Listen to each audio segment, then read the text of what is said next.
And can you have the delete the article just here?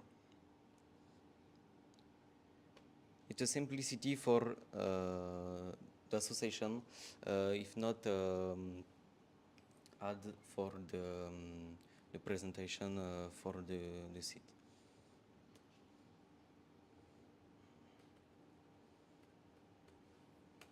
So, I would like to introduce you the code Teampad. Before I talk code, I need to show you how I construct my backend. For my backend, I create a lot of folders for the consistency of backend. I use controller to the functionality of the all functionality with request. The middleware for all functionality we include before the execution of on function. We have a model for the database with MongoDB. We have root. We definize the road of the request. And upload is here. We implement the picture when you insert in the formula on the form.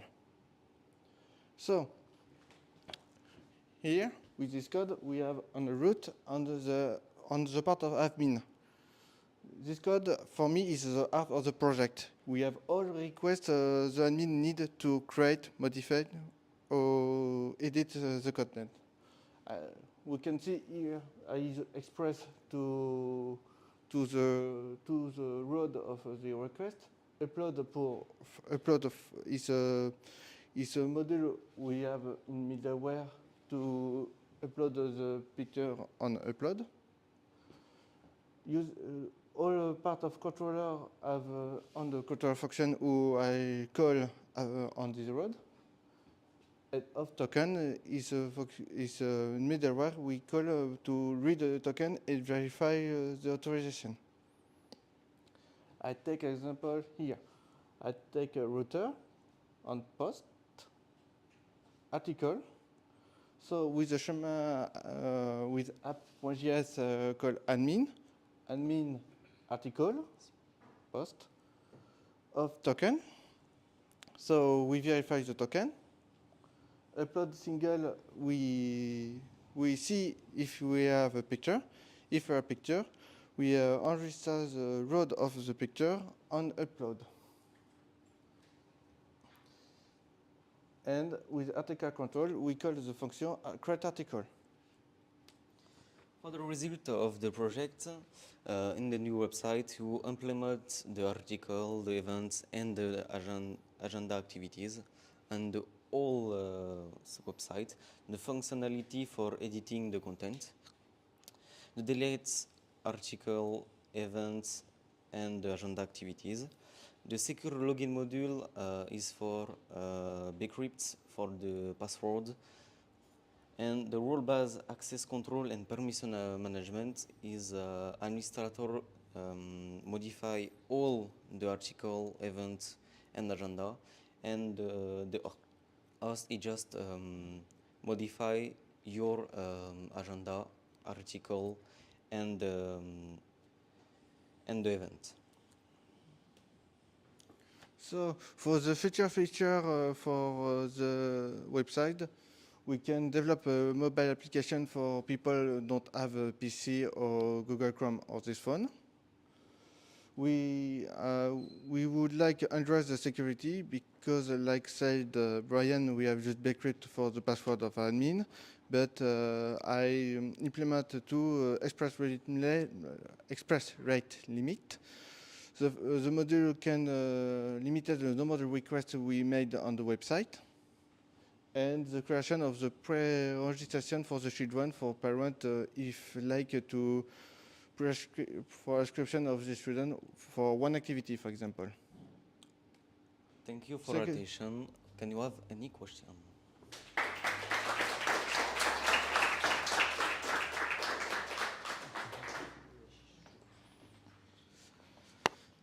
First of all, thank you for the presentation. I have a couple of questions. Maybe we can start with, can you show us how an admin can modify an article?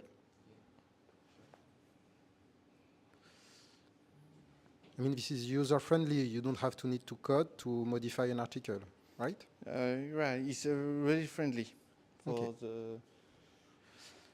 the association is not really expert on informatics, so we made it simple as possible for the.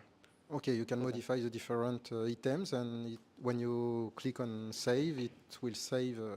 It will update the database. Yeah. Right. And I have a question. It's not a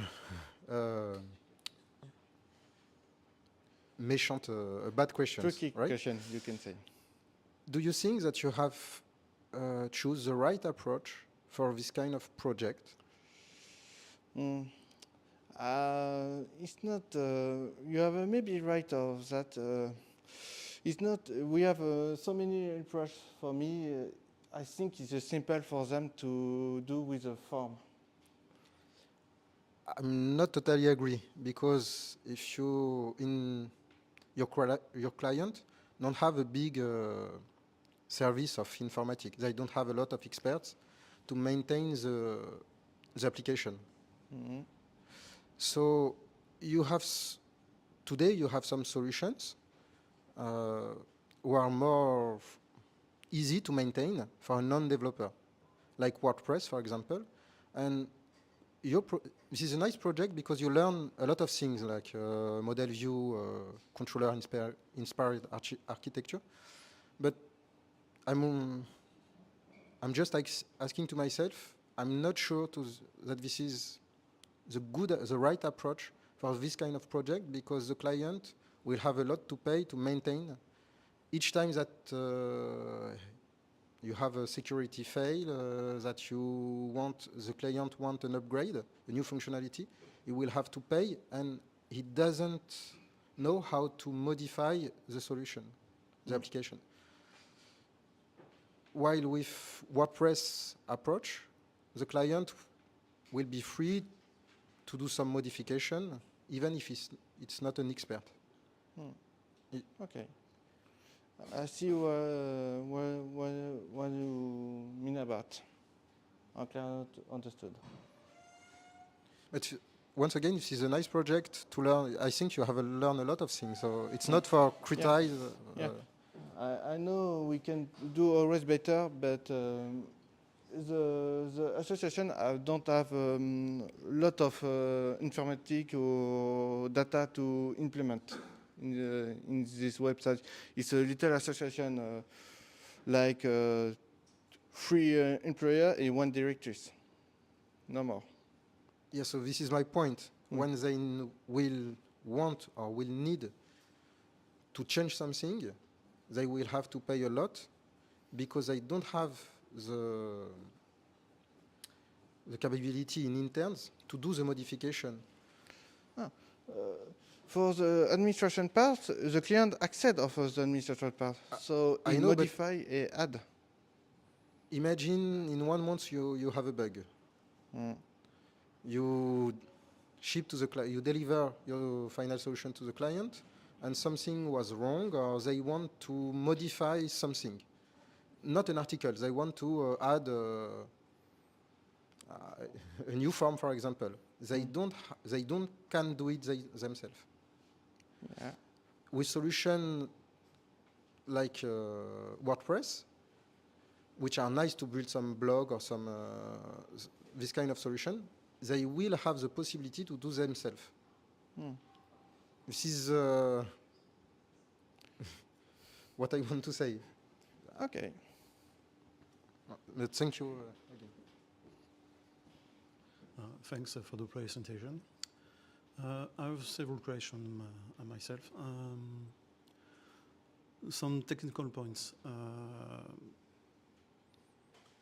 It's also for the maintain possibilities. The MongoDB framework. It's great occasion, a great opportunity to learn how to use MongoDB, but it's not enough known in the ecosystem, in the computer science ecosystem. But so, how do you imagine new developers will maintain those solutions? forget the price, forget the money, just technical. Did you think about the numbers of MongoDB developers against the classical SQL developers? I don't really think about that. Yeah. I made the project. Currently, after that, we continue to work on this because we want to deploy after. We have the client have already a contract with Yunus, so we continue to work that. But I really don't think about that. Yeah, but it's a great answer and good answer because you don't leave the client alone. So it's a way of answer the question. Second question in the front-end part. Yeah. Why didn't you choose AngularJS, React.js? It's more fashion than useful, I know.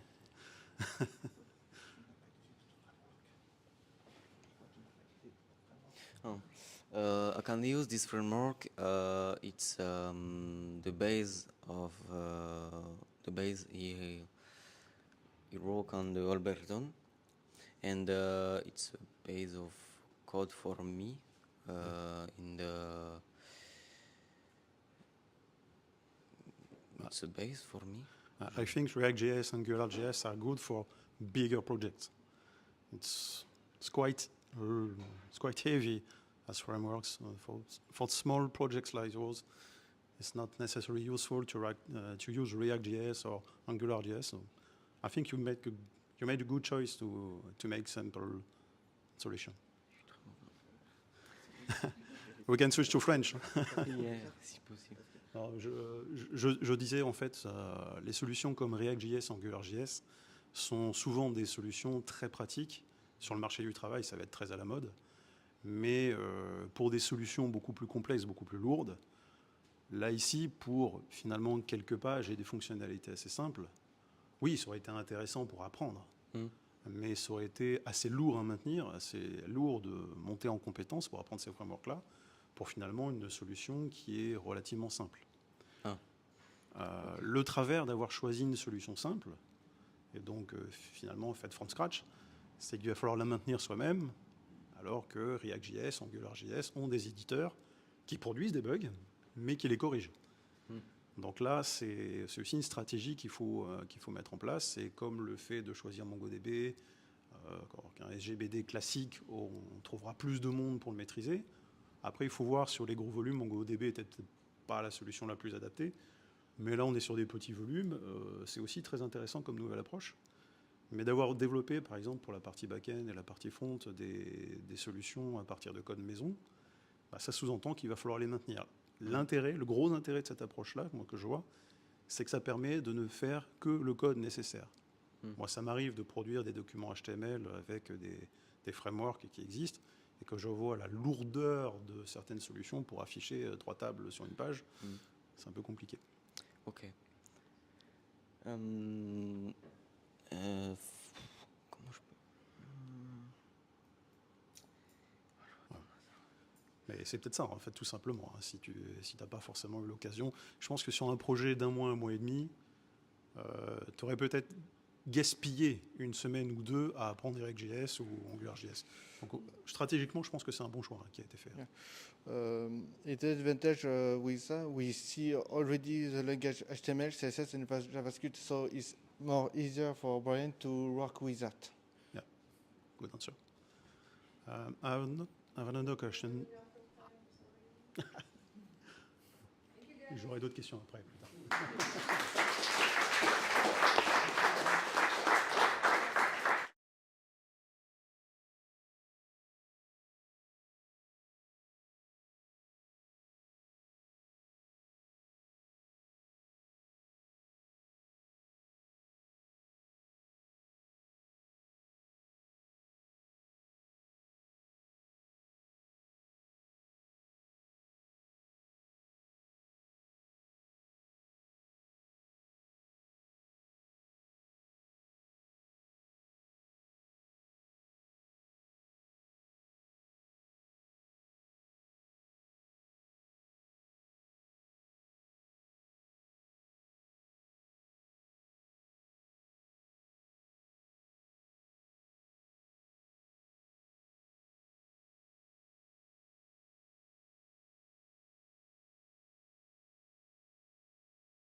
Hello everyone. So hello everyone, thank you for joining us for the presentation of the Rewrite Up project, the new community website for bikers. So what is the concept and why Rewrite Up? In France, there are 2.5 million of bikers and it's not easy for them to connect. So new riders can feel alone and or isolated, and integrate clubs can be so far, can be scary or intimidated for new biker. Many just want to meet people, find people to ride with, and enjoy the road together. So we Rewrite Up, a simple platform where you can create a ride, join a ride, or just exchange message with other biker, with all in one place. You can also manage event easily, all in Rewrite Up. So let me introduce you to person team. Ludiane, who was the project manager during the project, and myself, I was an initiator of the project and in charge of its organization. We worked together on both the back end and the front end. So for the sprint coding, we organize the code in a 4 sprint. In the sprint 1, we did market research, brainstorming, we did wireframe, we wrote technical documentation. We also use a GitHub project for manage the task, for organize all the development. In the sprint 2, we develop the backend and the database. For the sprint 3, we test the code, we fix bugs, and between June and July, in the sprint 4, we start the development of the front. Okay. So let's start the demo. If you go to the Rewrite Up website, you can see. You can start now how it works. So create, join, or ride. There are examples of rides. There are the review of how bikers and some actualities for bikers. You cannot see the list of the ride if you are not logged or you are not registered your account.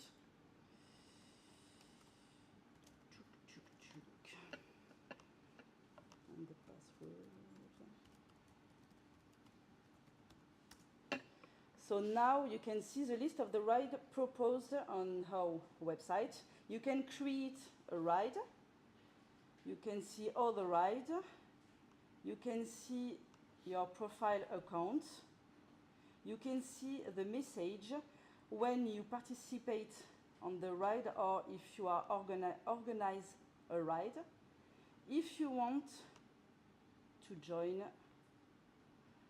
a ride, you can participate. And now you can see the message for the ride. You can send a message. And if you leave this ride, you can see anymore the message. And if you log out, you go back on the home page.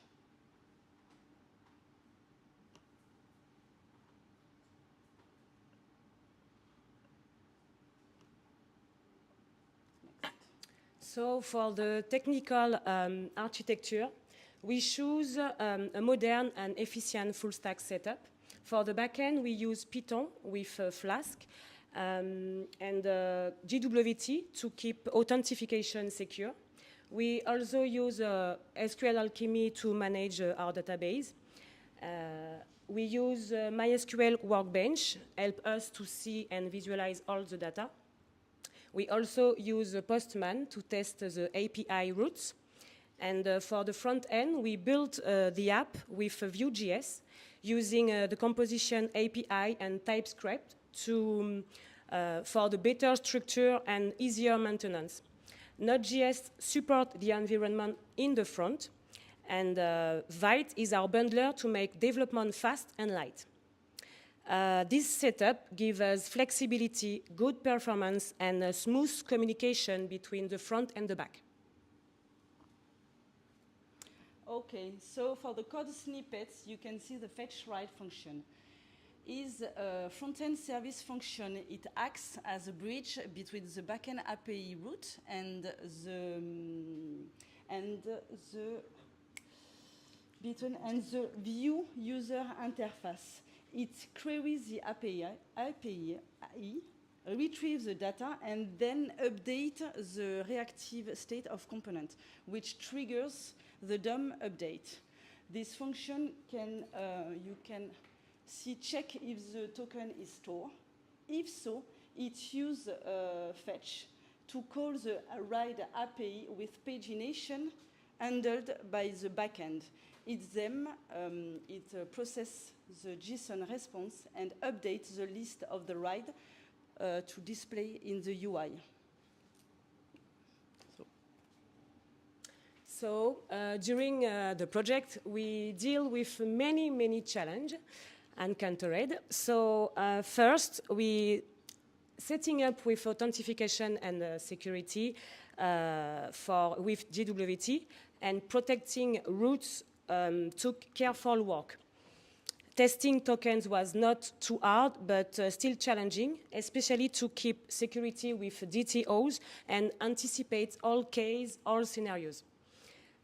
In the second challenge, we also need to do the real-time messaging. So it was also complex. We had to manage message thread and keep the interface easy to use. Handling current date and time with time zone was also tricky. And adding the organizer name with optional fields in DTOs was complex. For the feedback, in the end, we delivered 100% of MVP features, ride creation, join a ride, or messaging, and the user like simple interface. And our stack is robust, solid, and modern, and ready for the next version. Lessons learned. So first, project management teamwork. So learning collaboration, listening, and cheering each other for the project. We worked together every day to distribute the task and communicated with Slack, Discord, and GitHub project to move forward together.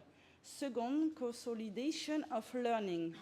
Practice Alberton's learning on a concrete personal project and learn a framework view for the user interface. And third, small goals, big win, step by step. And by validating short-term objective, we arrived at the final result of the minimal viable project. So what's the next step for WeRideUp? For the next version of WeRideUp, we decided to add in first an interactive ride map where the biker, the user, can see upcoming rides and directly on a visual map and filter them by location or date. In second, we want to integrate the real-time weather, helping riders plan their rides and with accurate local forecasts. And we also add the CRUD method for user profile, allowing bikers to share more information about themselves, about their bike, and about their past rides. And finally, we plan to add a push notification. User can get alert for message and change to event in real time. So these updates will make the platform more dynamic, more engaging, and more useful for all the riders. So we are happy to have built this first personal project, which can have positive impact for the community biker. We look forward to continue to develop the next step, the app for the user interface. Thank you for your attention. Any question?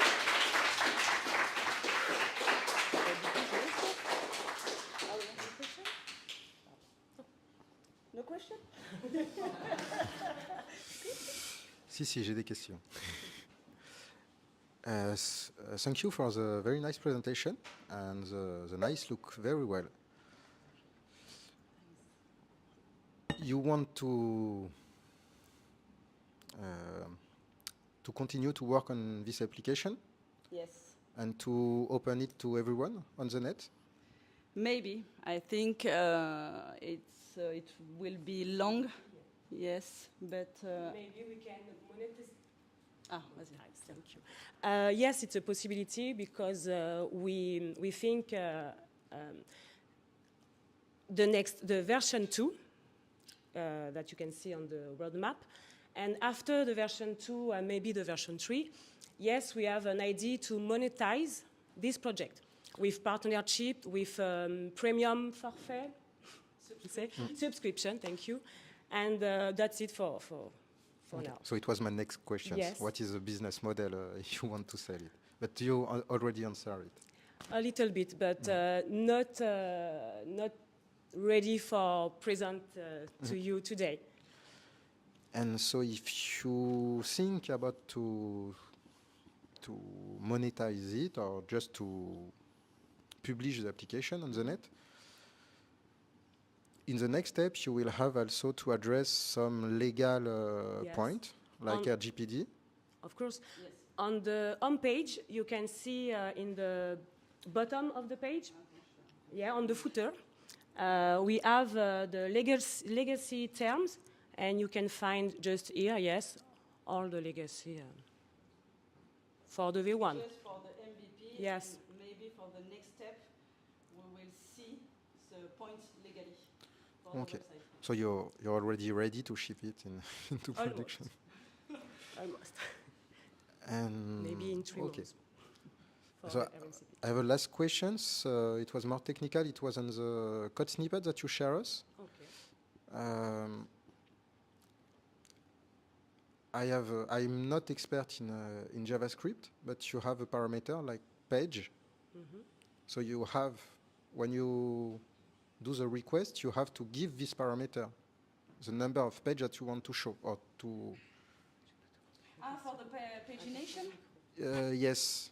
No, Here, it's handled on the back end, not in the front end.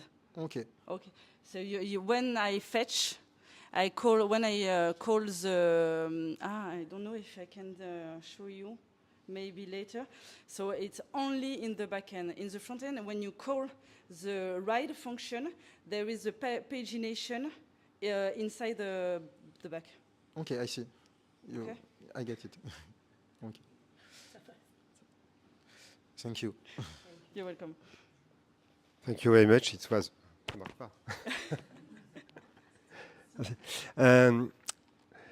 It's a very, very well presentation. But can you explain to us explain to us the business plan, please? Because I know there's other companies who make the same thing. So did you have seen the others concurrence about this project or no?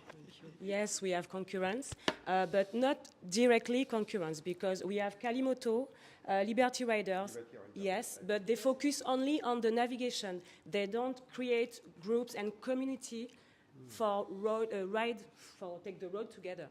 So it's not totally concurrent. And after that, in the time, in our deadline, we don't have the time for doing a good business plan.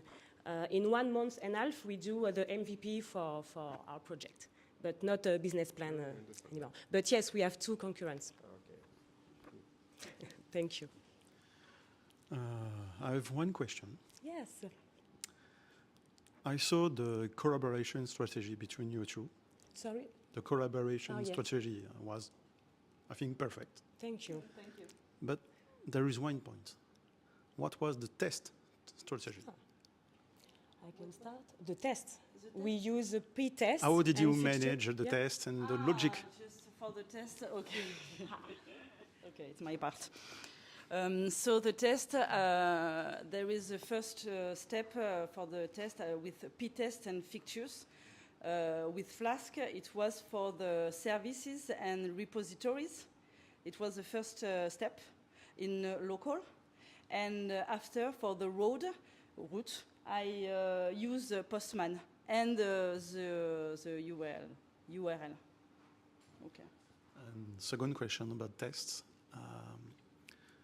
Did you write the test before coding or after?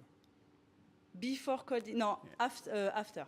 Yeah. First, I code repository and services and models. Okay, in the back, step by step. And after, before the API route, she Work on the API. yes, you and on me testing with PyTest. And all scenarios and Mm. all cases. did you ever heard about TDD, test-driven development? No, You write a test before you write the code. no. I think we talk about that, but we didn't Try. improve, and Yes. we don't try this till. Mm. It may seem harder, but it prevents bugs because your tests are real written before the code. So normally your code works when the test passes. Okay. Okay. Thank you for the share. Any question else? No? No? No? No? J'ai envie de chanter.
Hello everyone, we are pleased to introduce Aslia, our sports application designed to make sport accessible to all users, whether or not they have medical constraints. First, we are going to take a quick tour the developers' teams. I will start by introducing myself. I'm Charlène Billot-Mornay. My role is to shape the user experience and integrate 3D expertise. Hello everyone, my name is Ilyas Soumail, and my role was to set up the backend of the project. Hello everyone, my name is Brenda Poulakba and I was the front-end developer. I focused on creating the user interface and connecting it to the backend system. So many of us used to do sport at home with the help of a fitness app. However, we realized that most of them don't support user experiencing pain or physical limitation. As a result, these people can feel left out or ending up doing inappropriate exercises. To solve that, we've designed a personalized fitness app that lets users choose exercises based on their abilities. Our goal was to create an inclusive and adaptable application that will help people exercise at home. Yeah,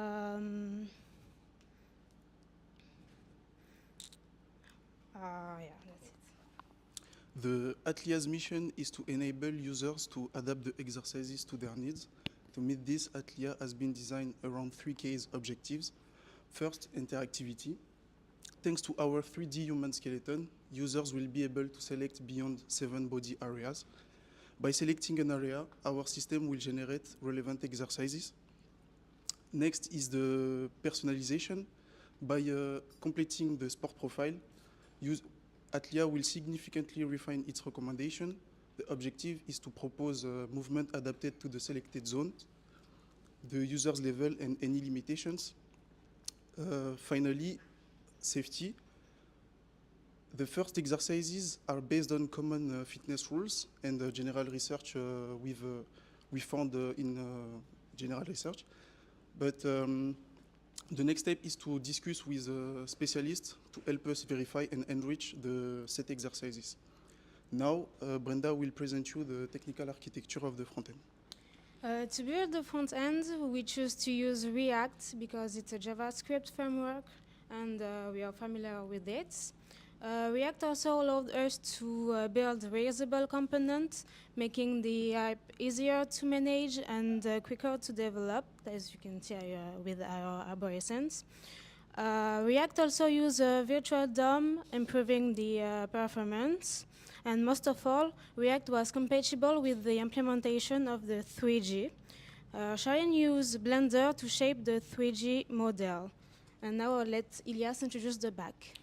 For the backend development, I opted for Django, a Python framework.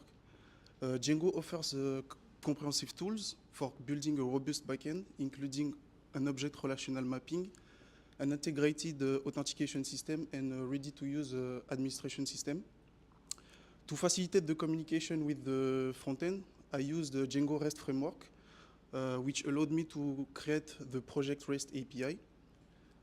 Concerning database persistence, we used the PostgreSQL database provided by Supabase.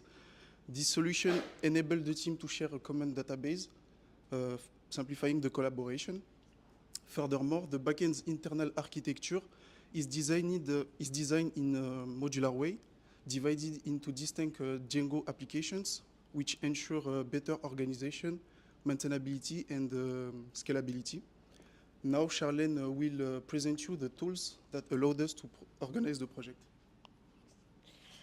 Now we will show you how we have transformed our vision into a concrete application. First of all, we set out the priorities for the project. After that, we draw up the Gantt chart. Here, you can see a simplified version. This helps us to keep track of our progress. giving us a clear picture of what we had initially planned. To check that, we were still on schedule. We held daily meetings on Discord, and during meetings, everyone indicating their progress, as well as any difficulties, so that we could resolve them if necessary. And now Brenda is going to tell you about the challenges highlighted by the tools we used. One of our biggest challenge was implementing the 3G into the app, which was a significant part of our project. We solved that by learning new technologies and training. Another problem was to estimate the time needed for each task. So we break down the task into smaller parts, and we improve the communication between us. Another problem was the front-end, back-end implementation. It was sometimes difficult due to miscommunication. To solve that, we provide better API documentation and regular communication between the developer. Despite all these challenges, the team remained focused and work hard to show you the app you are going to see. Let's move on to the demonstration. Yes, here is the landing page where user can find out more about Atlia. Below, he can leave comments in the feedback session, and we will receive the feedback on the Discord server. The user can create an account, but for this demonstration, we've created one, so we will continue to connecting directly. When you are connected, you are into the you are into the exercises page, like here with all the exercises. You can go to your profile and register a sport profile with your age, level, and goals, and also register constraints like pain to have adaptable exercises.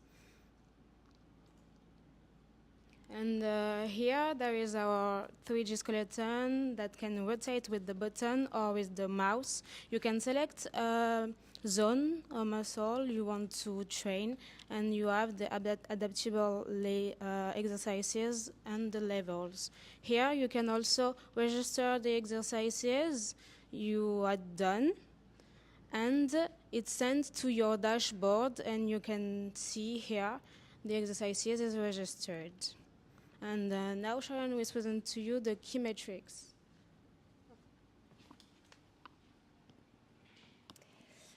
This slide shows our key metrics that attest the progress and the quality for the project. You can see that all our core functionality are 100% finalized. Also, the advanced functionality designed to improve the user experience are at advanced stage of completion. And moreover, we can see that project management was also our concern. And now that we have seen all of that, we are going to show you how the project has helped us to grow. Let's take a look at the main thing we learned from our Atlia project. We improved our skills considerably by using key tools such as Django for the backend, React and React 3 Fiber for the interactive interface, and Blender for the 3D models. In terms of soft skills, it was a great learning period. We improved our organization and planning. We made sure that communication between teams was easy, and our ability to adapt was tested and improved. When faced with surprises, all in all, we learned a lot, both technically and personally, enabling us to be better prepared for future projects. In the future, we plan to add a 3D animated skeleton that shows how to do each exercises. That will help users do exercises correctly. We also plan to add AI-powered recommendations to make the application more personalized. Another idea is to add community features, so users can share their progress and motivate themselves. And finally, we also want to add gamification, like challenges or badges, to make the application more fun. These features will make Atlia more dynamic, enjoyable, and helpful for all users. And to conclude, we successfully made the challenge of delivering innovative and functional MVP. We are proud of the work we have done and the way we have turned these challenges into successes. And thank you for the attention. Do you have any questions?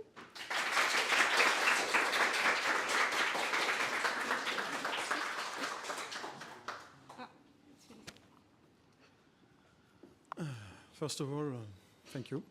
It's a great presentation. I think, will you test this application personally? Thank you. I have one question. How will you manage the personal data with the new features planned with AI? And how will you manage the stored personal data for users? In GRPD way of thinking. The personal data. We use the PostgreSQL with Supabase to store the data. That's it. My question is more about the privacy, the duration of storage. Excuse-moi, je comprends pas la question. Mon point de vue, c'est plutôt le respect du RGPD, du stockage des données dans le temps, des données personnelles, parce qu'on parle quand même de données personnelles de santé sur un site web. For instance, we store the data on PostgreSQL, but for the future we will to manage this. So we didn't really think about it for now, and we will improve this in the future. Okay. Thank you for your presentation, an excellent presentation. What is your business plan? We didn't have a business plan for now. We didn't think about it because we had a short time, and we didn't think about it for now. But in the future, we will maybe do a business plan. Do you have an idea? An idea of a business plan? Yeah. Oh no, really, we didn't think about it. Thank you also for the presentation. How did you build your exercise? For now, the exercises are stored on the back end, but we will maybe search an API with already have exercises, and for the adaptable exercises, we will add them ourselves because we are planning to discuss with the professional and have better exercises. Okay, so you have exchange with some trainer professional to Not define these exercises? Can you repeat, please? I mean, you have a list of exercises. Yes. How did you find that this exercise has to do on this way for? Principally by searching on the internet. So it's the first option we have, for instance. And did you have seen that if a user, if someone uses your website and he, for some reason, he has some injuries during the exercise, he can complain about your project? That's right. By completing the sport profile, he can add injuries or constraints, but our injuries are arbitrarily. So this is why we will the next step to discuss with a specialist to help us and verify the exercises. And in the next step, you talk about use AI. Can you tell us a little bit more about how you want to use AI to improve your product? To improve Atlia with AI, the objective is to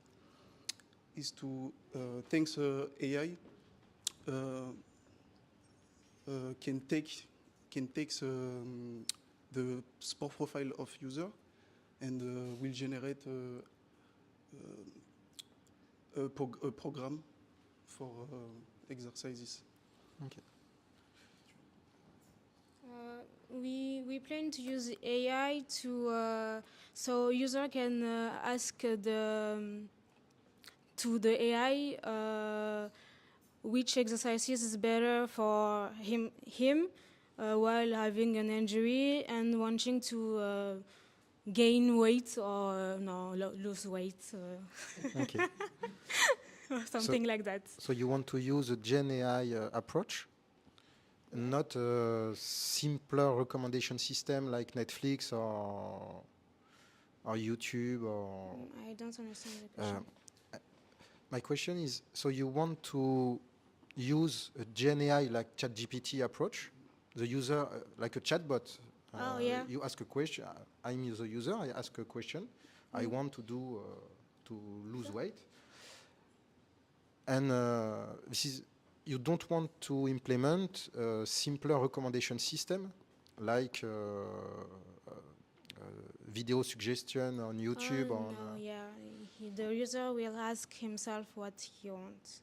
Okay, but the first one it's not explicable, and he will give you not random, but Gen AI response will not be accurate. Will be less accurate than a recommendation system expert. Okay. Sorry, Okay. I'm not. I understand. The AI will generate a program based on the sport profile of user. So it's more recommendation than generative AI. But if you speak with them, it's generative. If you ask to the AI to generate something, some text, for example, or some image, you will... No. We will choose our images and exercises.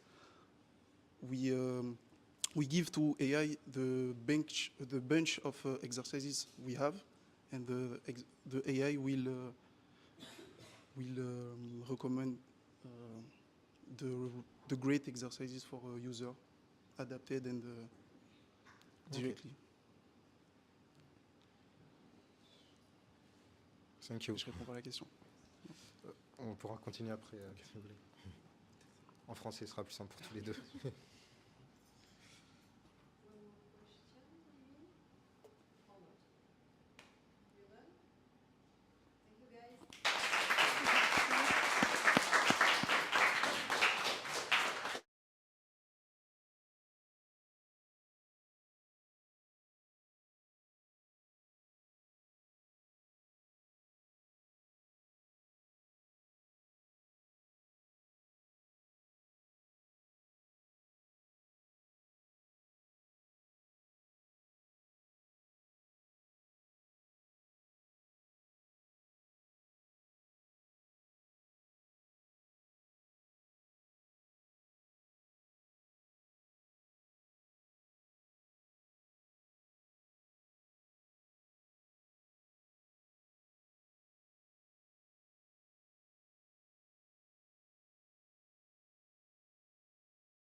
Hi everyone, today we're super happy to show you a first part of our project, an app we made that actually works.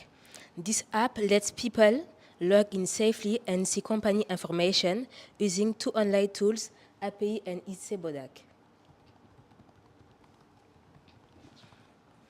We picked this project because it was a cool challenge and something new for us to learn. We had really worked with getting, showing, and picking information from the other web tools, APIs before. So it was a great chance to learn new things and solve real problems in making software.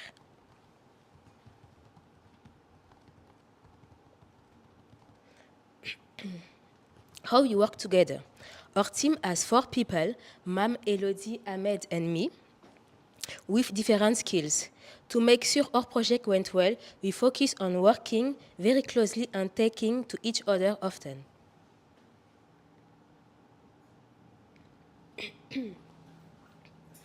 Step 1. Create an app with secure login and access to INSEE and API Bodak.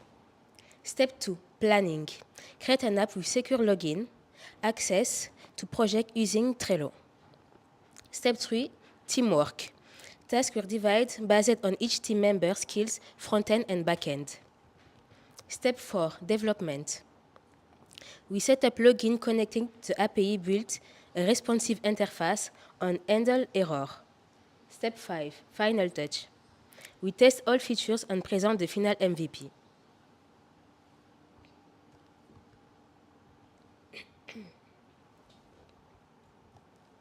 Here's how we share to work, making the most of everyone's strengths. For the backend, Mam and Elodie teamed up to set a safe way for users to log in. They made sure the login was strong and safe, keeping user information private. Ahmed and me worked on adding the INSEE API. Our job was to get official company information in a clear and organized way. Elodie, Ahmed, and me also work together to add the Bodak API. This part needs us to be flexible and make quick change because all of this data work. For the front end, Mam actually designed and built the login page and the main page. Information from the API. Ahmed was in charge of building the part of the app, showed the information from the API, and made sure the data were clear and easy to read for anyone. Elodie focused on creating the project portfolio. This is a key part to show off our work in a professional way and highlight what we achieved. Working together was the important reason of project success. It allows us to use everyone's best abilities to build this app. Okay. The backend of our project was designed using Python and Flask framework, with a strong emphasis on security, modularity, and external API integration. One of our first priorities was to implement a robust user authentication system. This includes secure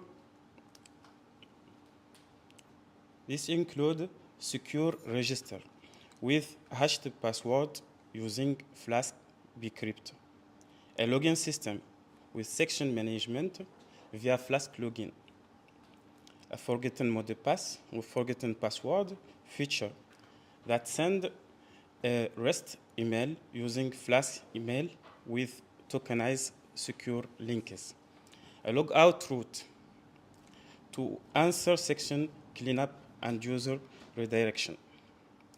Once the authentication layer was in place, we focused on retrieving and processing data from 2 official French APIs. INSEE API integration. The INSEE API allowed us to carry details, information about any French companies using its SIRET or serial number.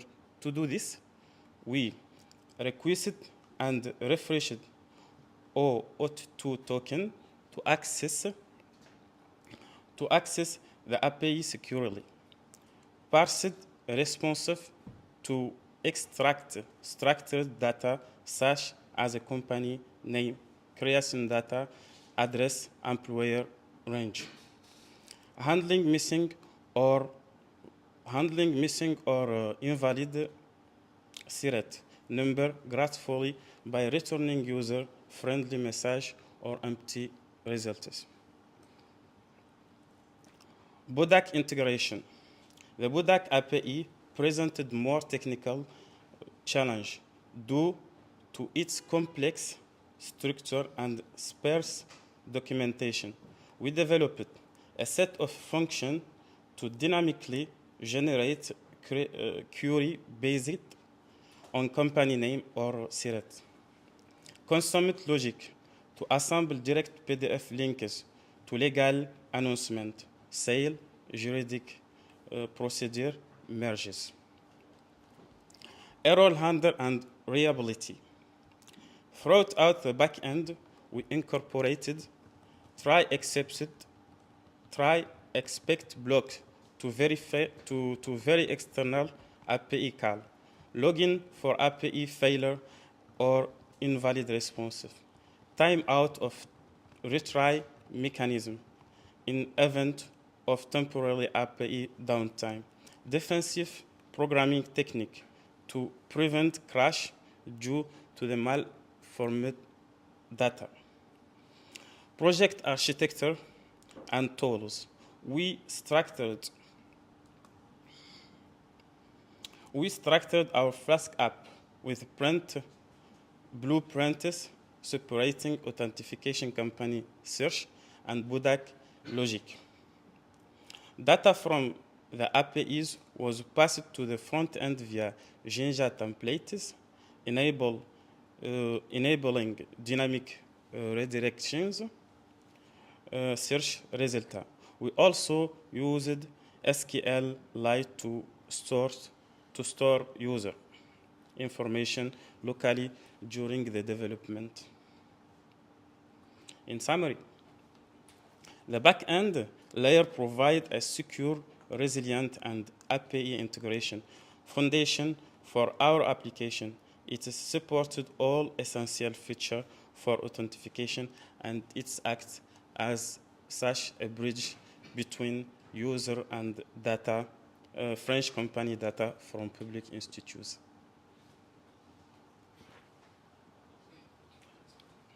This is our MVP. First, the user can log and register with her email and password.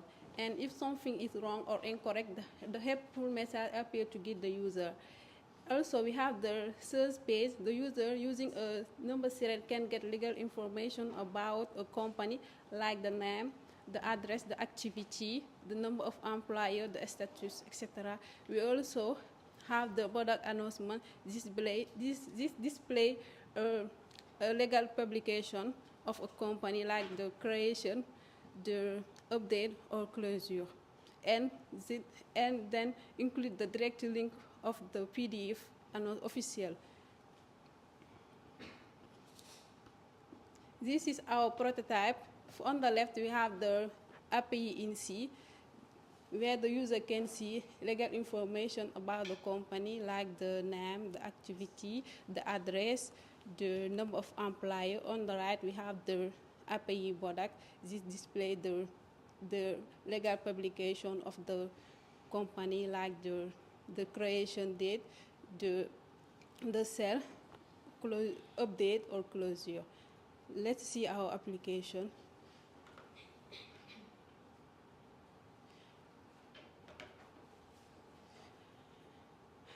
First, we have the home page. Here, the user can register. Here, the user can log here, put her email and password. After logging, we have the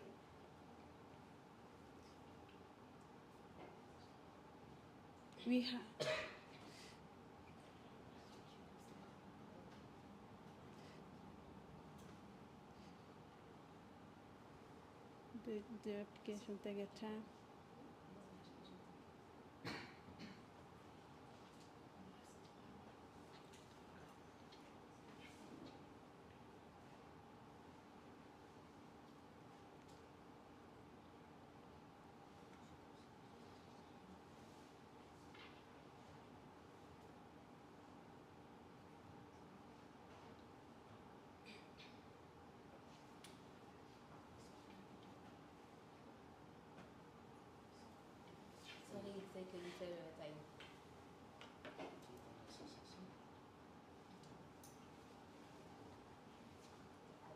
Yeah. Sorry, after logging, we have the search page. Here we use a number series of one company. Like, take it. Okay. The result is here. The name of the company, the thread, the address, the activity, the date of creation. After we have the product announcement, this takes a time because we have many information to give here.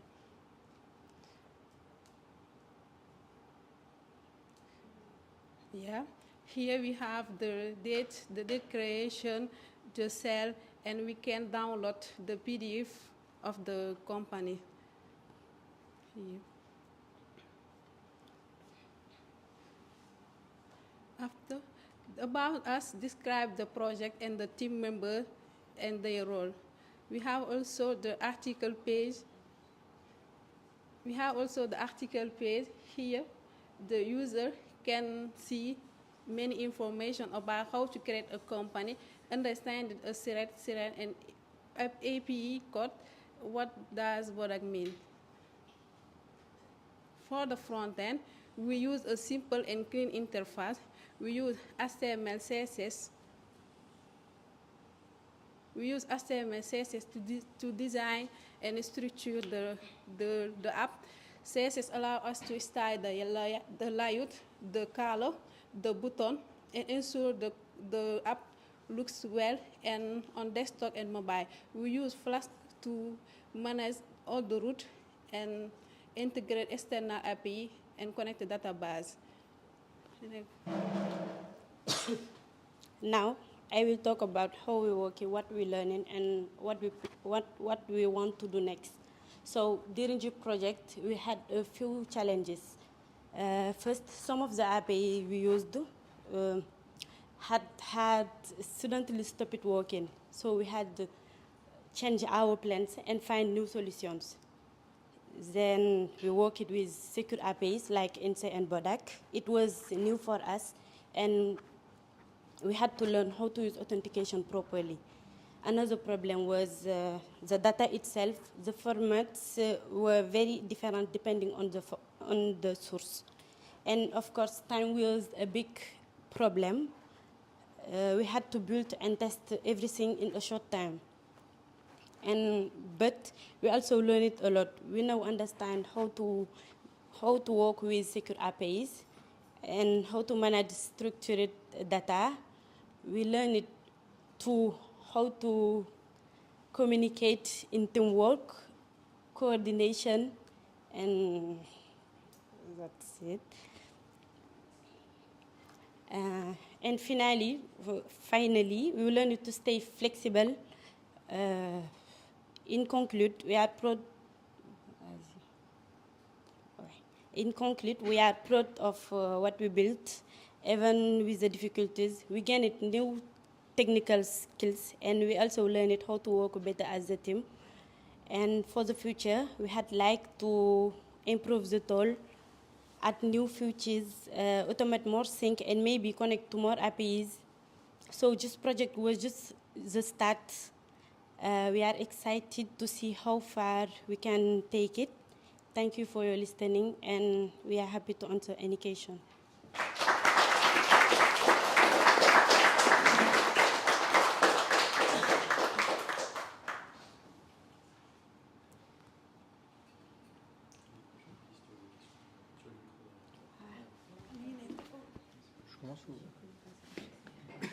So, thank you for the presentation, and also thank you to choose the project that I presented you some months ago. Maybe one question: do you really plan to continue to work on this project? It's a possibility.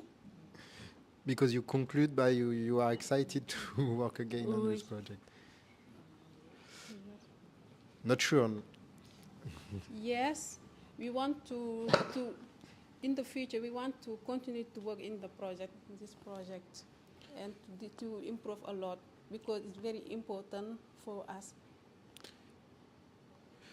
now that you have discovered or learned how to use API, you don't want to try to find another project that will be more excited for you than collect data from enterprise, which is not really exciting.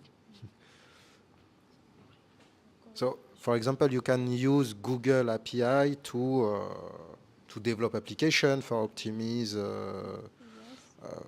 to collect satellite imagery and to get insight about neighbors or city. Yes. Personally, I found that this project, this is what we need as a bank enterprise, but this is not very fun, right?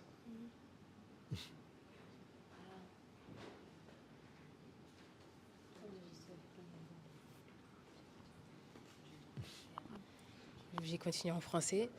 Pour nous, même s'il n'y avait pas beaucoup d'images, de vidéos ou autres, ça a été important pour nous, ce projet, d'apprendre comment utiliser les API.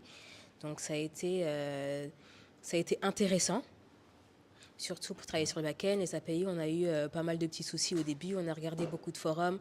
On a regardé aussi le GitHub que vous nous avez envoyé. Et ça nous a appris beaucoup de choses.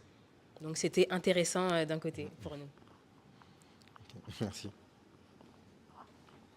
Thank you for your project. It was very interesting. So, can you imagine an international project with that project with companies overseas? No? An international project? Yeah, with companies from US. I don't know. It's a website reserved to Crédit Agricole. Yes, but the Crédit Agricole is an international banking, no? Yeah. Il faudra négocier avec le Crédit Agricole. You have to negotiate. We will be very interesting if we develop the same thing, but for all the companies in the world. Yeah. Because,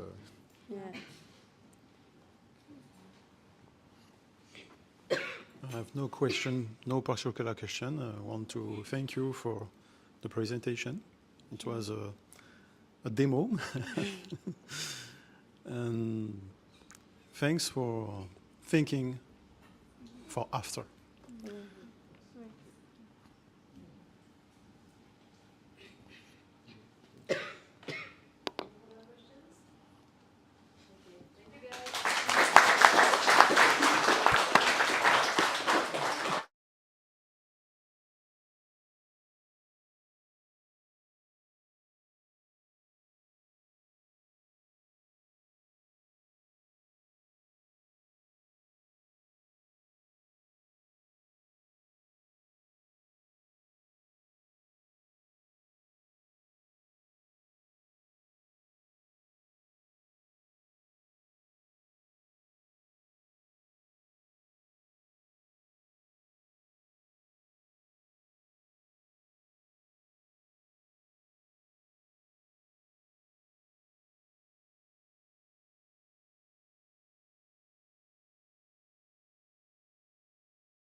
Good morning, everyone.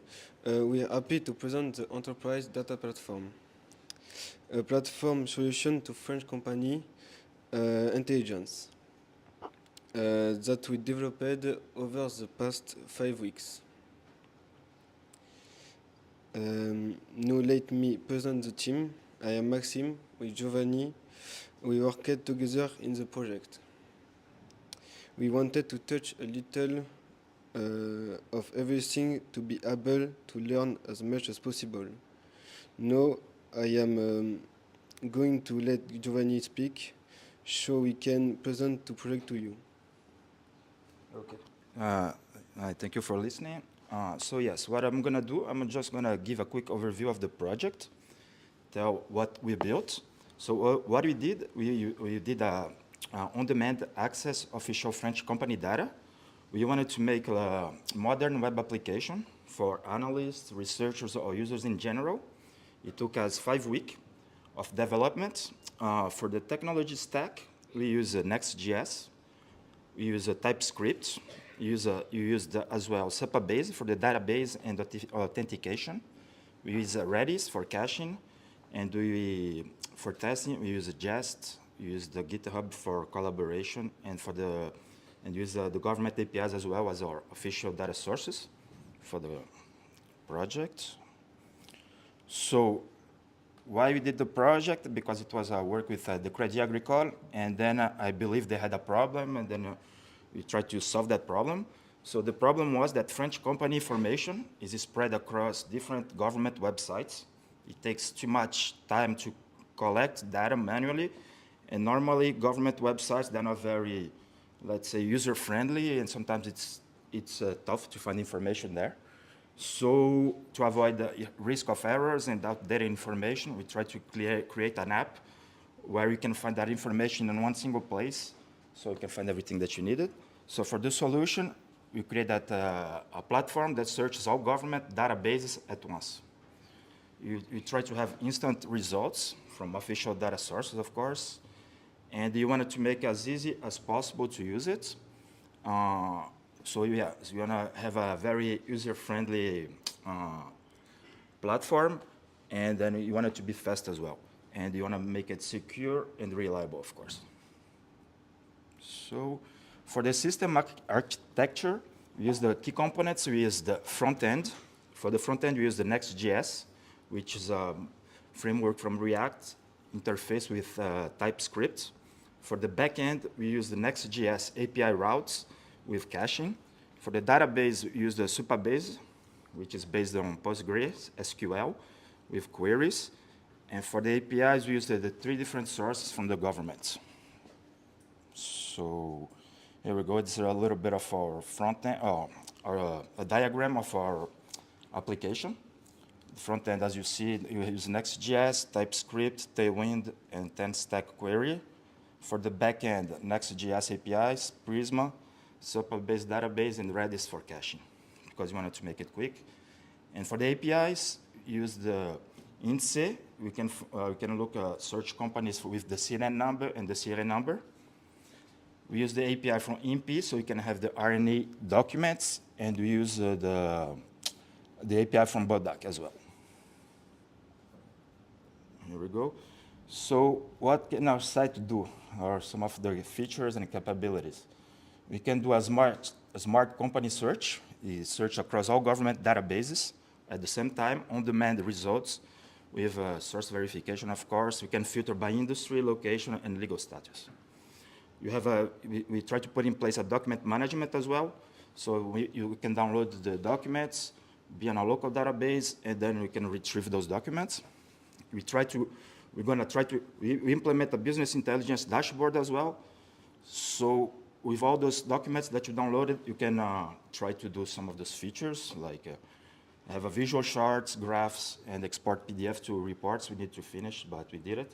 And you try to make it secure and access control as much as possible with different permission levels of users and activity monitoring and logging. So what did you achieve? A fast, reliable search. We can have results in under 1 second. All in one platform that can combine 3 government databases, a secure, protect access with user permission. We try to make it as user-friendly as possible. And the benefits are, it's time-saving because you don't have to look at different websites. You have a better accuracy because you're going to have the right information, and hopefully happy users. So what we learned, how to build a professional web application, working with government data systems, creating a secure, user-friendly interface, and managing complex projects from start to finish. So what's next? If possible, add AI to do business intelligence. So we can, let's say, for example, at the Crédit Agricole, they have 100,000 documents, let's say, in their local database. Try to use that as a feature. And pass to mobile apps, so it can be accessible on phones and tablets, improve the analytics, or implement all the analytics, and maybe try to connect with, I don't know, Notion or any other app for collaboration. All right, so we're gonna have a little live demo of our website. Here we go. So here you have the login page. As of right now, we can log in with email and password, but you can add like Gmail accounts, Facebook, and then even 2FA. We can implement 2FA as well. So go ahead, and then you put like you can log as admin or as a regular user. Now we're gonna log in as an admin. Here we go. You're on admin mode. So you have a dark light mode. Here we go. You can you have like a scrollable tab right there. And then, for example, you can search for a company, for example, Danone right there as well, that you have it. It's gonna load. Go ahead. And then here you have the basic information from the company. You have the serial number, here you can copy it. You have the forme juridique, etc. And then you can see the documents. Here we go. You can preview the documents. There we go. And then go ahead, and you can see into more details. Go ahead, validate complete. And here you can see the annonce from in local, des établissements. And then again the document PDF. And then, for example, you can download the document if you want directly to your computer. Here we go. Download this. And then we can add, because Olivier asked you to make a little cart there, and you can add the documents to the panier. Go ahead. And then you can empty the panier. And this will be stored in the local database. And then even for the Bodak, you have a little feature there. You can see into more details. Here we go. PDF. And then you have the enterprise. C'est la base de données that you can look for forme juridique, secteur, status. And then you have the documents tab.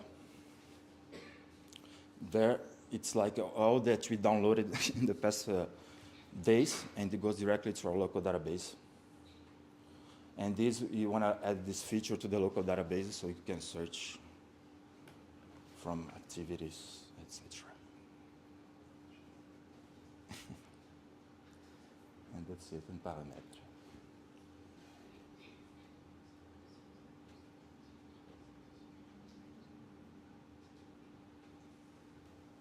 That you need to implement. There you go. That's pretty much it for the website. And then that's the end. Thank you for listening.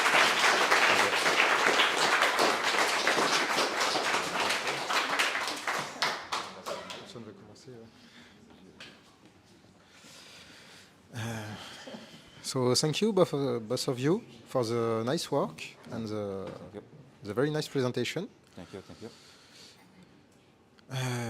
Maybe one technical question. Sure. You have you say that you have one result in less than 1 second. Yeah. How do you do that? Do you use a cache server like Redis? It's very Redis? fast, Okay. Yeah. And Next.js makes it. That's why you want to try Next.js, because it's like you wanted to learn the tool, let's say, because it's like I like when it's fast. When you look something, it's fast. So Next.js allows that, and with caching, that yeah, and we've used the Redis cache that makes really fast, and it's good for search engine optimization, because I want to learn how to optimize search, because that's our goal to be first at the Google page if you deploy that. Okay. So it's a very interesting approach. Yeah. Another question. Yeah, sure.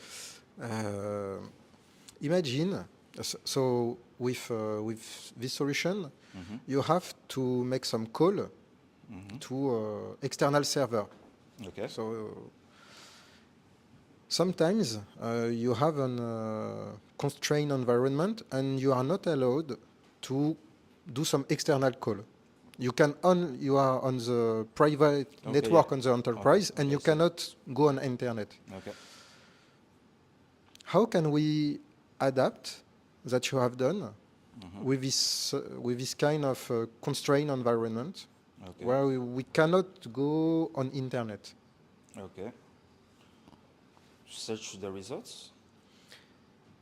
Same thing that you have done. Okay. But you cannot make some API external API call. Yeah. Tu sais? No. The way I would approach, it's like if you have a big database, we can just run it locally. You don't have to go on the internet to do that, because this is basic React TypeScript. We can adapt it to the local database, but if we need to go to the government websites, etc., maybe download everything we need. I don't know, to be honest. Like I have to think about it. Okay. For that approach. Because it will be very interesting if we can avoid. Most of the banks have a risk-based approach, so they don't want to. We have to be as safe as possible. Exactly. Of course, I understand. And so, if you have a solution where you can say to the bank, "We will install on-premise," it will be very nice compared to other solutions like Papers or I think you have seen some alternatives that you have built. But for some reason, the bank don't pay these services because they are not compliant with the risk. The risk assessments. Exactly. Okay. Yeah, I would have to think about it because it's a good question. But thank you again for the demo and for the work. Okay. I have no more questions. It's a good presentation. Okay, thank you, sir. Thanks. I have a small technical question. Okay, sure. Was it difficult to integrate so many different frameworks? Yes. I spent a lot of nights without sleeping, yeah. And because at the same time you are learning as well. So it's not like you had but now it'll be a little bit easier to do it. Yeah. Okay. But it was a very interesting project, let's say. Thanks. All right, you're welcome. Je te donne le mot de la fin. Thank you.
So hello everyone, and thank you for being here. Today we will present you the Visboard app, an app in a partnership with Crédit Agricole.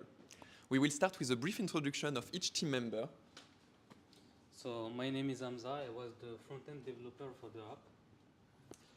My name is Pablo Nudel. I was the full-stack developer of the application. And my name is Kilian, and I was responsible of the backend development during this project. The project became the project came to life when Crédit Agricole came to the school with a variety of projects they wanted to implement to their services, but since they weren't a top priority project, they asked if some Albertan students were motivated by them. We decided to take on a database project. A database project can be pretty useful for companies because a lot of companies has fragmented their databases into multiple little ones for security purpose and sometimes also storaging data purpose. So the first MVP was only a tool that could aggregate data into one big table just visually and the possibility to add filters to them. But we felt like it wasn't enough, and instead of just developing a tool, we wanted to develop a product. So we decided to enhance the MVP, and right now our application has a user authentication, the ability to create multiple projects with each project its own set of PostgreSQL databases connections, and inside each project a dashboard where you can add a variety of widgets we develop for you, but you will see them during the demonstration. So for now I'm gonna talk about the stacks that we used for the app. For the full stack part, we use the Next.js with React and TypeScript for the language of the application. For the database part, we use the PostgreSQL, Prisma, and Docker for testing it locally. And we use the many library like Canex for the database, Tanstack table, Chasen for the UI and the design of the app, Zeston, Richard, OGS for the authentication, and Bcrypt to crypt your credential. Now we are going to show our demo. This is our landing page where we show some features that we want to add in the future. From here we can create an account and also log in. We are going directly to log in into an account that we prepare for this demonstration. When we log in, we land in this project page where we have 3 projects already made. We can create projects, adding connection access, external database connection accesses, and we can edit them and delete them, of course. We can create projects without any connections like this one, like a draft project. And we have here 2 more projects. This one has a fully dashboard completed with 8 widgets. And this was an empty project with an empty dashboard. We can see that here we have a warning because one of the connection is not valid. That's because this connection has a wrong password. Now I know the password, so I'm going to edit it. This invalid access. I'm going to change the password that I previously copied. I will copy this one, paste this one. Now the connection is valid, and we can update the project. In the process of creation and edition of projects, 2 things happen. The first one is that we stored all the accesses encrypted in our database. And the second one is for each connection, we make the introspection of each database, and we get all the tables, all the columns and types, and we saved it as a JSON in our database. So now we are able to start building this empty dashboard by adding widgets from here. But we are going to switch to a project with a lot of widgets. We can do it from here, the full project. In this project, we have the integrated data table that Kilian explained before, that integrates the data of 2 or more connections, and this column shows the the connection for each row.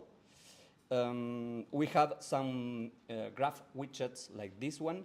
For example, this one takes a list of APIs reached by users from another application and shows the methods and the request time of each method. But we can edit, for example, this widget. These are all those are all the configurations. We can, for example, group the values by name, and we can choose if we want to show the total or the average. We can choose the average. We can update this widget, and now we have grouped all the methods and the average of each group.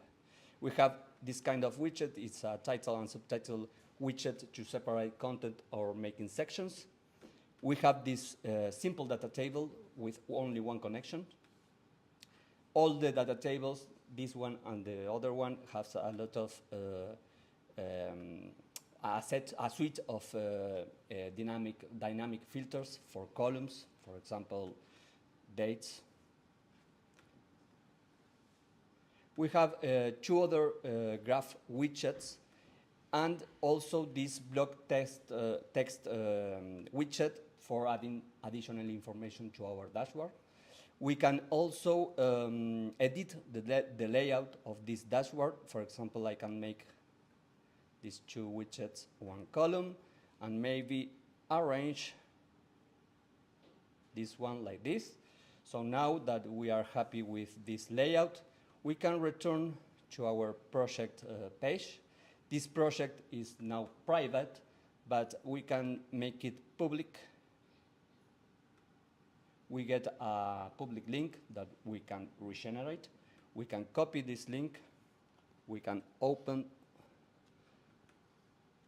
an incognito window. And now we have a public version of the dashboard without any capabilities of edition.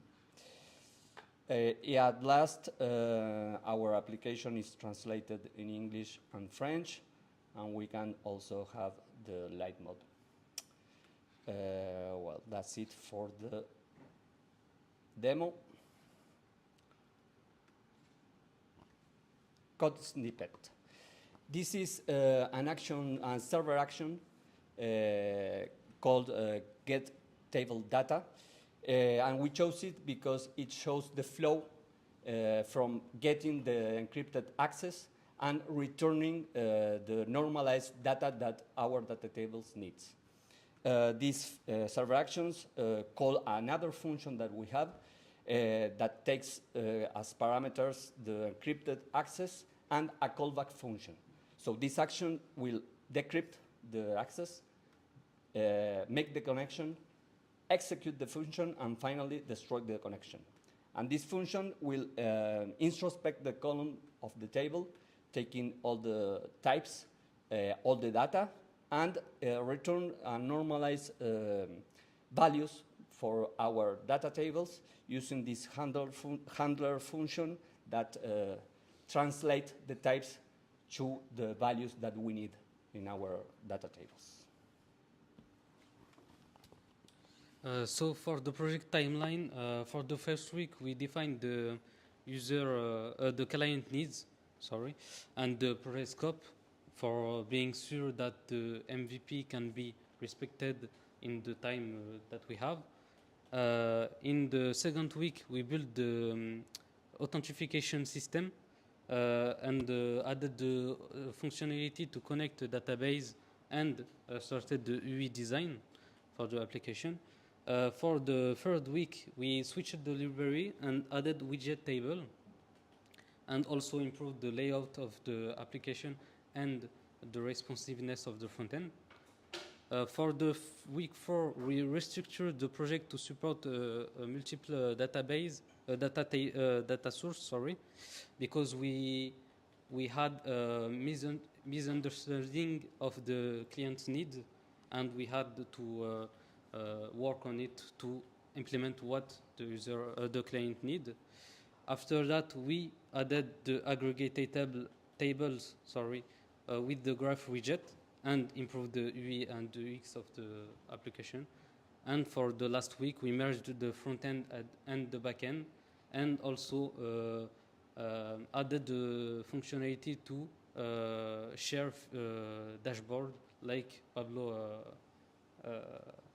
displayed to you. During this project, we faced many challenges, mostly learning complex libraries such as Canex and TanStack. The structuration of a project of this scale, we never work on a project that big, and we had to learn how to structure everything. And also working with the client, as it may seem easy, sometimes misunderstanding leads you to restructure your project halfway through, just as Hamza said. But despite all this challenge, we learned a lot about team working, of course, database management, and how a database works. A set of new skills, and the importance of progress tracking tools. What I mean by that is that we didn't use any and should have considered using them. It would have maybe made something a bit smoother, but since we are a really great team with a lot of communication, moral support, extra, I don't think that slowed us too much. Going forward, we plan to add a lot of new features, such as connecting to other databases beside PostgreSQL, more type of charts, more customization of your dashboard and widgets, the possibility to export the dashboard or his charts in PNG, PDF, or any other file. Any other file type, sorry, yeah. And lastly, the possibility to toggle an AI assistant that could help you to create some chart or any other widget by your needs, or also analyzing the data if you want to. And I will let Hamza conclude this presentation. So for the conclusion, we think that we finished the MVP of the project that we wanted to.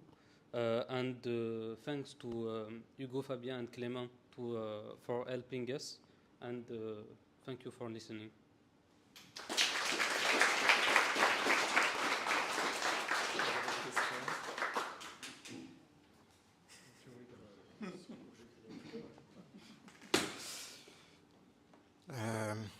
So thank you for the nice presentation and the nice application that you show us today.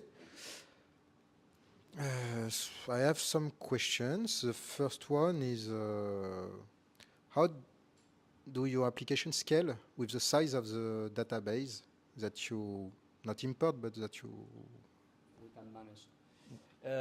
In fact, we are only the possibility right now of connecting Postgre databases. We use for this application a library that is, it's called Canex, that allows a set of connections for other types of databases. We only tested, because the time we have, we only tested with Postgre, but it's totally possible to add different connections and maybe have different handlers for each connection. So in the future, you can add a connection of MySQL or PostgreSQL. Also talking about the scaling of how big a database can be, since we use the direct connection, it's not like we have to store the data first. And also we tried with a big database of 500 rows, and it worked just as fine as other databases we created. We even create some database with some table linked together, and it also worked pretty well. And now, actually, for this demo, we use Docker for storage the databases tests, but we tested with a Neon account that we create.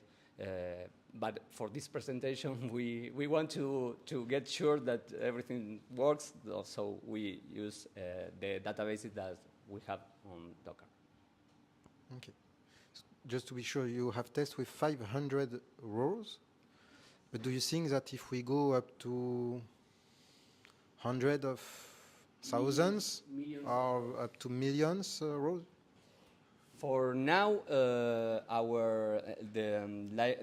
library we use is TanStack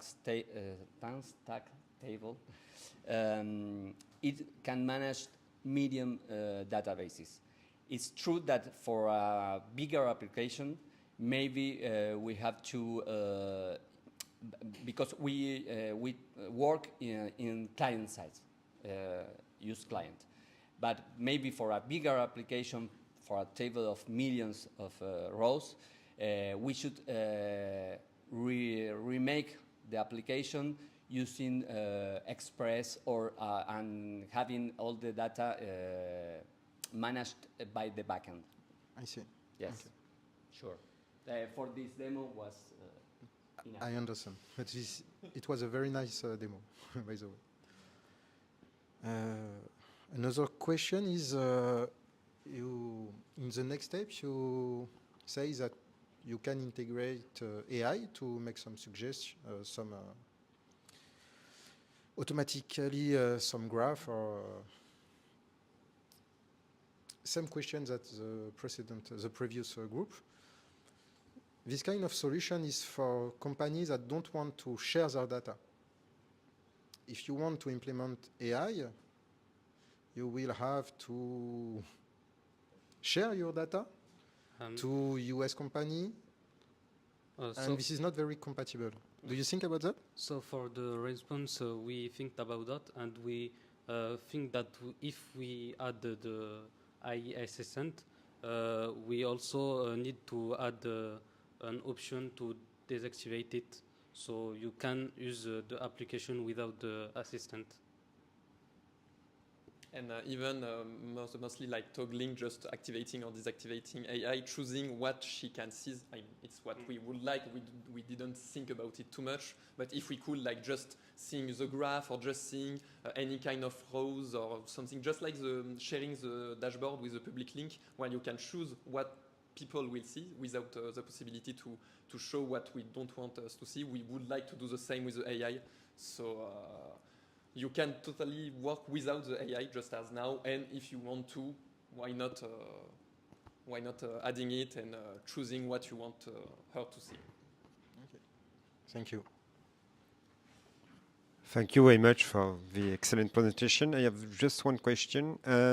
Can you input any database, like for instance data from Excel, for having some more dashboard? So for now, we like Pablo said, we are all just in Postgres with PostgreSQL, but in the future we think that we can import from all the different type that we can use to store the data. Thank you. Thanks, Ava. I have several questions. To come back to the AI agent, did you think of implementing local agent? In fact, we didn't think a lot for the AI. We have some ideas, but it's possible also to have a local agent. And also we think that we can use the AI for just for example, making prompts and creating widgets quickly. So you can maybe input, I want from this table this kind of columns, and bam. Yeah. Also, we were talking about it yesterday, but Hamza was maybe motivated to try to create one. So if we create our own, of course, it will be local, and so no data exported anywhere else. I have another question. Did you plan to sell the product to other companies? Selling the product? The product. The product. For now, for the business model, we don't think seriously in the future that we can deploy it really. But if we have the time together, we think that for the business model we can add some subscription, like with some features added, like if we add the AI assistant, it's with a better subscription, or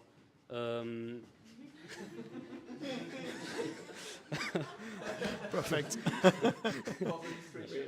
We have no time to show this page. That is a settings page. It's a mock-up, obviously. Yes. But we have a facturation. AMSA think on everything. So we have the access control, notifications, maybe APIs to work with them. And yes, we have the plan. So many industrial customers can be interested, but with on-premise solutions. And the last question is, did you plan to connect other tools to exploit the data? Like what? Like other solution of data visualization, like Power BI or and tools, to extract only data, collected data. Well, we would like to use as many solutions of data storage that we could. Like, if I think about Power BI, since it's Microsoft, maybe it's a bit more complicated to integrate, but I'm not sure. But yeah, if we could, we would like. For now, we are on the base of the project to finish the whole project with adding multiple connection type, like MongoDB, MySQL and all. And after that, we can think of additional features. Okay, thanks. There is a future. Thank you.